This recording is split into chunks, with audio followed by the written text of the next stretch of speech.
So as you can see, I'm now no longer a disembodied voice, just talking away to what was essentially a Microsoft PowerPoint presentation. But I'd like to start off by saying a huge thank you to everybody for the amount of attention and love the first video got. It is very humbling to know that you're all enjoying this Malifaux content so much. So it is our aim on Bang Average Gaming to bring you all the best Malifaux content that we possibly can. So without further ado, we're going to get into today's video. For those of you that are new to the game, it can be very overwhelming with a total of, I believe, 54 masters that are available over 8 different factions. Now, just to make this a little bit more complicated, some masters cover 2 factions, which we essentially call them a dual master. That means they get to pick models from 2 factions that share the keywords or are versatile models. There is ways to sort of work around that, to pay a premium price on other models within those factions. But what this essentially does for that master is it doubles the amount of models that are available for them. So adds a little bit more complexity, also a little more flexibility. So in today's video, we shall be going through 3 of the factions. We shall be going through the guild, the Resurrectionists, and the Arcanists. So sit back, grab a drink, and please enjoy this beginner's introduction to the factions and the masters of Malifaux. Welcome to the world of Malifaux, where danger lurks around every corner and survival is anything but guaranteed. In this twisted city, one faction stands tall as the last bastion of order and security, the Guild. Armed with the strength of law, the Guild defends the streets from the chaos of Neverborn, rogue magic users, and the horrors of the breach itself. They are seen by many as the brave protectors of Malifaux citizens, the first and often only line of defence against the ever-looming threats that could tear this fragile world apart. But beneath this facade of heroism, the Guild harbours secrets. Whispers of corruption, greed and tyranny seep through the cracks, with power-hungry leaders who care more for their own ambitions than the people they swore to protect. The Guild may uphold law and order, but who's truly benefiting from their rule? In Malifaux, nothing is ever as it seems, and neither are the Guild's intentions. So after that short introduction, we will be starting with the Guild, the very first faction that I started with myself. So first up, we have Lady Justice. Lady Justice is your fantasy of a blindfolded swordswoman turned up to 11. She might be blind, but she sees through all of your excuses. And she's got a sword big enough to solve any problem. She's basically Daredevil if he decided to go full vigilante in the Wild West. Just remember, Justice may be blind, but it sure knows how to swing a greatsword. Next up, we have my very first master. Not gonna lie, it hurt me to sell her to a friend of mine, but we'll move on from our first loves. Anyway, this brings us to Perdita Ortega, part of the family keyword. Clint Eastwood was a magical gunslinger and had family issues. You'd have Perdita. She's fast, she's deadly, and she runs the family business, which coincidentally involves shooting anything and everything that looks at them funny. If you need someone that can outdraw anybody in town, then look no further. Just don't ask her about family reunion. They involve a lot of tequila and even more gunfire. So next up we have Sonia Crit of the Witch Hunters. Sonia's like the neighborhood pyromaniac, but can command the flames at will. She's literally a walking fire hazard. If she had a motto, it would probably be something like, if all else fails, set it on fire and then call it a day. If you're into burn it all down strategies, then she's your girl. Plus, she's not mad, she's just got an insane fire tyrant encased in her body. That would make anyone grouchy. Next up we have Nellie Cochrane of the Reporter keyword. Imagine if Lois Lane got a magical typewriter and a bad attitude, and boom, you've got Nellie. She's a reporter who spreads rumours faster than you can come up with any counter-argument. Armed with words that hurt more than bullets, she's the gossip queen Malifaux didn't know it needed. Indeed, the pen can be mightier than the sword. Next up, we have Lucius Matteson of the Mimic keyword. Lucius is that one office boss who never actually does any work, but somehow gets all of the credit. He's like if your evil lawyer was secretly a double agent, but was also incredibly charming. His main talent, manipulating everybody else into doing his dirty work while he sits back and works on his dark, ulterior motive. Next up we have the Shalbarker of the Guard. The Shal isn't your average captain. He's got 2 axes, a mean streak, and 0 patience for nonsense. Imagine if Judge Dredd ditched the law books and just went full Viking. This guy doesn't call for backup, he is the backup. Charging headfirst into battle, putting aside foes like their guild paperwork, which he hates so much. If you're looking for someone to lay down the law with a sense of brutality, then the Shal is your man. Just try not to get too close to him when his axes start swinging. Next we have Hoffman of the Augmented keyword. Imagine Tony Stark throwing some steampunk and you have Hoffman. Except instead of making a cool suit for himself, he's building giant murder robots instead. He's got enough mechanical minions to turn any battle into a sci-fi showdown. Basically, if you like robots and wish your toaster had a flamethrower equipped, then Hoffman's probably your man. Finally, rounding up the guild masters, we have Bass. Bass is the ultimate outback ranger, blending wilderness survival with guild justice. He's got trackers that can find you in any dust storm, birds of prey that will swoop down like nature's hitmen, and a shotgun big enough to make you question all of your life decisions. If you see your face on any bounty poster in Malifaux, expect to see Bass in your very near future. You can't outrun him and hide from him in any storm, because Bass is the storm. When the dust settles, it's almost guaranteed that Bass will be the last man standing, and you'll just be another knot on the butt of his shot. In the shadowy corners of Malifaux, death is not always the end. The Resurrectionists, masters of necromancy and forbidden magics, twist the very fabric of life and death to their will. These macabre sorcerers scour the city's graveyards, hospitals and battlefields, raising the dead to serve their dark purposes. Feared and despised by most, the Resurrectionists are seen as the embodiment of terror, preying on the living and using the dead as their tools in their grim craft. But there is more to them than simple horror. Beneath the fearsome exterior, some claim noble intentions, searching for immortality, knowledge, or power to reshape the world for the better. Yet their dark pursuits come at a heavy price, and the line between ambition and madness is thin. For every resurrectionist seeking enlightenment, there are others whose greed and lust for power have driven them to monstrous extremes. In Malifaux, death is never truly at rest, and the resurrectionists are the one pulling the strings. So, now on to the Resurrectionists, and we will start immediately with a fan favourite. Seamus is Malifaux's very own Jack the Ripper, with a top hat, a knife, a flair for theatrics and a preference for pretty women. His favourite victims end up as his undead showgirls, dancing in a forever macabre procession. Seamus oozes charisma, allowing him to charm his way into close quarters before striking with deadly precision. Between his smooth lines and his maniacal laughter, you'll find yourself both charmed and terrified before finding a knife stuck between your ribs.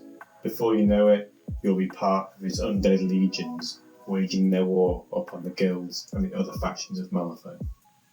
Next up we have Molly Squidpidge, part of the Forgotten keyword.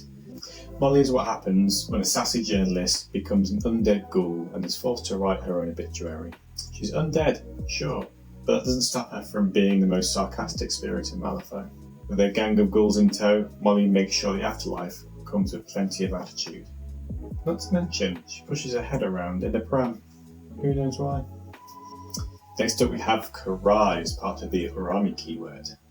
Karai's solution to a tragic breakup: summon angry spirits and unleash them onto the enemies who wronged you and your lover. She's basically got a hotline to the afterlife, and her partner's unliving problems have now become everybody else's problems. If you're into summoning revenge-driven ghosts, then Karai might be the master for you. Just don't ask her about her past relationship. She's got a giant pair of shears and she isn't afraid to use them. Next up we have Reva Cortinas, who is part of the Revenant crew. Reva started off as a peaceful healer, a kind-hearted nun trying to help the sick and the injured.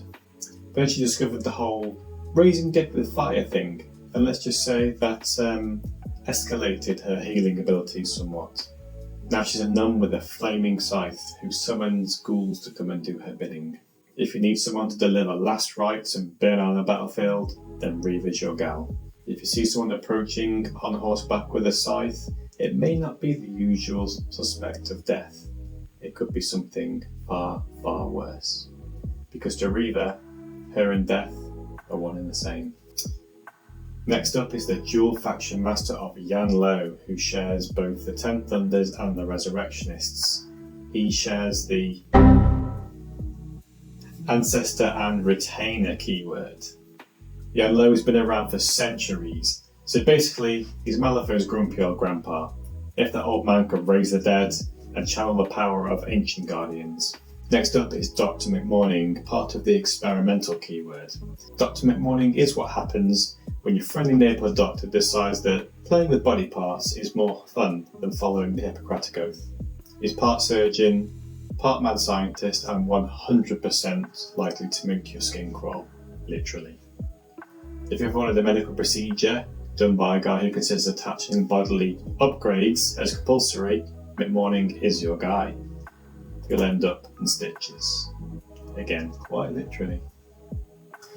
Next up we have Jackdaw, another dual faction master belonging to the Outcasts and to the Resurrectionists, and he is part of the Tormented keyword. Jackdaw was a criminal that got a one-way ticket to the hanging tree, except he was just too angry to stay dead. Now he's back with a vengeance, leading his crew of cursed and tortured souls. His keyword is Tormented, and believe me, that's exactly what he does to his enemies. He makes sure they regret ever crossing him. Jack's entourage is a little bit like the Addams Family version of Malifaux. Quirky, odd, but seriously terrifying. Usually preceded by blood-curdling screams, you'll wish you were facing literally any other enemy instead. And now, it's time for you to face the noose. And last up we have yet another professor, that is Professor Von Stuck of the Transmortis keyword. Professor Von Stuck took teaching the dead a little too far. This guy runs a school for zombies. Think Hogwarts, but way more brainless. With an army of undead students, Stuck's idea of education involves a lot more dissecting than discussing. If you ever want to encounter a zombie with a biology degree, then congratulations, class is in session. Just make sure you behave and you get top marks, or else. In the industrial heart of Malifaux, where steam engines and factories power the city's relentless march forward, there exists a group wielding far greater power than machinery, the Arcanists. Masters of magic and manipulation, the Arcanists fight for freedom from the oppressive grip of the Guild, harnessing elemental forces and ancient sorcery to strike back at their oppressors. They are seen by many as revolutionaries, liberating the downtrodden and defending those who would otherwise be crushed under the heel of tyranny. Yet beneath the idealistic facade lies a tangled web of secrets. While some among them would genuinely seek equality and justice, others are driven by personal greed, exploiting their chaos for their own gain. Black market magic, hidden agendas, and dangerous experiments lurk within their ranks. The Arcanists may champion freedom, but in Malifaux, even the brightest causes can cast the darkest shadows, and power, no matter how noble, is never without corruption. So finally we reach the last faction of this video, which will be the Arcanists, currently one of the strongest and most powerful and arguably most popular factions currently being played in Malifaux at time of recording. So first up we have Rasputina, the Ice Queen of Malifaux herself. She's cold in more ways than one. She's ruthless, calculating, and views emotions as weakness. She specialises in channeling destructive ice magic and controlling such minions as Ice Garmin and Ice Golems. Rasputina's leadership in the Cult of December makes her dangerous as mentally as she is physically, and she is colder than your ex's heart. You might want to bring a jacket and some snowshoes, but if I were you, I'd just stay away completely, because she's a very frosty bitch. Next up we have Marcus, the Dual Master who shares the Arcanists and the Neverborn keywords. For Marcus, think Tarzan meets Dr. Dolittle, as he's able to communicate with a plethora of nasty beasts. He is part of the Chimera keyword. Marcus is a nature-loving mad scientist who loves nothing more than carrying out crazy experiments on all of the wildlife at his command. He believes that humanity should embrace a more primal nature, going back to its roots and living off the land. But be careful. If you decide that is in fact a life for you, just be careful not to encroach on his territory. He is chaotic, passionate, extremely intelligent, but also very animalistic. If you decide to venture out into nature, I'd advise bringing a very big gun, or just consider staying home for the day. Then we have Caris, who is part of the wildfire keyword, fiery angel of the Arcanists. She's a fire-wielding Arcanist with a serious chip on her shoulder. Caris sees herself as the embodiment of rebellion, eager to tear down the system that threatens freedom, especially the oppressive guild. With a fiery temper to match the heat of those fiery wings, she's not afraid to burn everything and rebuild it in her vision.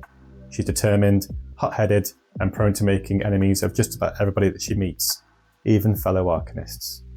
So if you like the idea of flying across the board and leaving fire markers in your wake, I'd probably consider Caris for your master. Then we have Colette Dubois, who is part of the performer keyword. The ultimate showwoman, Colette blends her love for magic and the arts with a sharp tactical mind. She's playful and glamorous on the surface, but underneath all of that charm, she's a master manipulator who can turn any situation to her advantage. She thrives on the unexpected and dazzling her opponents before making them disappear, sometimes permanently. She's always one step ahead of everybody else in the room and will make you doubt your own reality. So if you like flashy showgirls in fancy dresses and puppets with blades for arms, then perhaps Colette should be a master for you. Next up, we have Mei Feng, who is part of the Foundry keyword. A pragmatic leader who mixes martial arts with a love for industrial machinery. Mei Feng is all about efficiency, whether that's laying down some railway or kicking you in the face with pinpoint accuracy. She's adaptable, smart, and willing to get her hands dirty if it means getting the job done. At her core, she's a protector of her people, even if she has to break a few bones to get there. So if you like the idea of a crew who hoovers up scrap marks and rides the rails across the board to get ahead of the opponent, Mei Feng is probably one to keep in mind. Next up we have Tony Ironsides, who is part of the MNSU, who is the Miner and Steamfitters Union. The quintessential brawler and scrappy leader of the MNSU, Tony Ironsides is as tough as they come. She's got a heart of gold and fists of iron, and she's ready to knock down any obstacle that stands in her way, whether it be physical or other people. Her blunt personality and her never back down attitude make her a fan favourite in a bar brawl or an all-out war. She's fiercely loyal to her crew, but if you cross her, get ready to be on the receiving end of both of her fists and her biting sarcasm. If you want a no-holds-barred master who can punch the living shit out of just about anybody in a straight-up brawl, Tony's the girl for you. Next up is Sandeep Desai of the Elemental and the Academic keyword. Sandeep is calm, collected, and deeply intellectual. He's more of a philosopher warrior than a typical battlefield commander.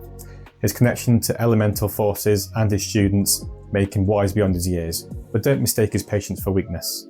When pushed, he can unleash devastating magic that reminds everyone of why he's a master of these elemental natures.